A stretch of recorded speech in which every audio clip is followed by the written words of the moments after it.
Hi, this is Tracy with DIY or Bust. Today's project is about sistering the existing joists that are structurally compromised so that they can provide the support that's necessary for the build to move forward. Let me show you what I'm talking about. If you've watched any of my previous videos, you'll know that this is a 1930s era off-grid cabin. And I've already done a lot of work underneath with pouring the concrete, and now it's time to address these joists. So here's one that is structurally compromised. You see that big crack. On the next one has been probably broken. I think they maybe had a water supply line going through here or something, but it broke and someone sistered it and it's not holding. So that will get a brand new full length sister.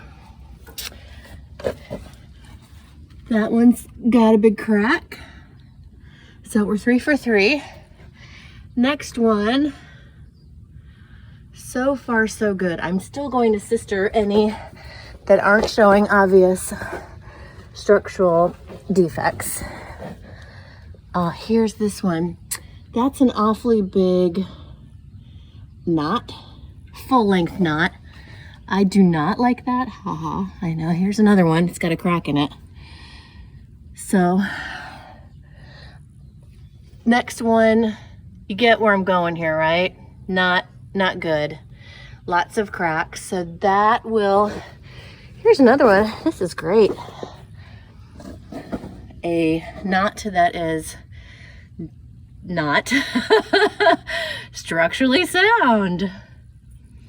Preparatory to installing the new sisters, I have to replace this with something that is structurally sound. A 2x4 laid on its side that's totally rotted out.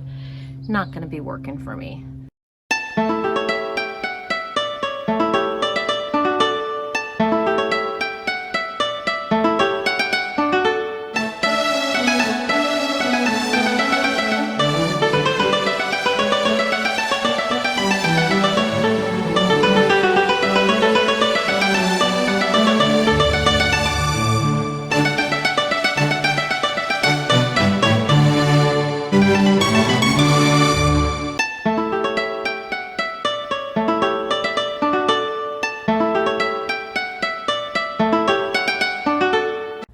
I am ready to put the blocking in here. I've got all my pieces pre-cut. The first one is in. My string line is set up so that they'll be nice and straight down the middle. Blocking keeps these sisters and joists that they're attached to from wanting to shift and roll over. Because the original joists are in such bad shape, I beefed up with sisters and all the appropriate hardware, replace the beam underneath with an actual beam, and now I'm ready to put these in and then button up the floor, replace the hardwood flooring that they used originally as subfloor. I'm just going to replace what I removed and then move forward. The center beam has been installed, the sisters are installed, and the blocking has been put in place with all the appropriate hardware. Now it's time to get this old girl up on her legs. Let me show you what my plan is and what I've done so far. So the last time we saw the cabin, it was up on the cribbing, and this enabled me to lift it up 3 feet, get under it, and do the necessary work. The big challenge for me, sorry about the wind, the big challenge for me was figuring out how to get it off the cribbing and onto a support that's going to be directly under here. Right directly under these two.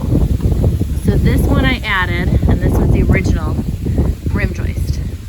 So how do I get a double underneath that without Superman helping me, right? Let me show you how I did it. I'm gonna need to get up under the house, and behind the crib, this is what I did, is I built a stack and braced 2 of the joists, the 2 primary ones that were being held up by this crib. I just put it under a little bit of tension. I don't need to crank it up there yet. I won't need to crank it up there at all, actually. And on this side, I'm going to do the same thing. Then I'm going to lift it just enough to see daylight right there to pull out this crib and start my work. All right, so the jack is doing its job back there, holding that up. Both of those are. Right, if you'll notice, there's a concrete pier. That's where my supplemental joist is going to be, so I'll have even more support to this cabin ultimately. But let's get this last one finished. Underneath is a old mud sill that is just completely trashed. Sorry if I used the wrong terms. I'm still learning all this stuff, but that's what I call it. And that needs to be removed. And then I'm replacing it with what you see on this side. Let's talk about this side. This side is almost done. It's a little bendy. I got to straighten that out. That's the wood that's warped. And at each post, you'll see what I did. Knee braces are first tacked and then screwed in with a 5-inch lag bolt that goes very nicely into these guys. And then I've got some strapping that I'm putting on. I will be filling in all of those holes with nails. It was just 92 degrees yesterday. I didn't get to it, but definitely that will get done. And this is what a completed side looks like. I may do a little bit more hardware here on the inside. On here, I've got this hardware, which is working great. And I also put another knee brace going backwards. I did the same thing for the center beam. Still got these cribs under here. They're not holding anything up. They're just needing to be relocated. The only cribs that are needed right now are these, because these guys are going to hold my wood up. Makes it a little bit easier to get it in place. All right, so the final reveal, almost 100% finished. I need to do some hardware here, corner hardware. I've already started on that end, but ran out of bolts, you know. It's always a guess. And here's my dog. Here's the site inspector. His name's Clark. This is the final. Still need to do the beams there.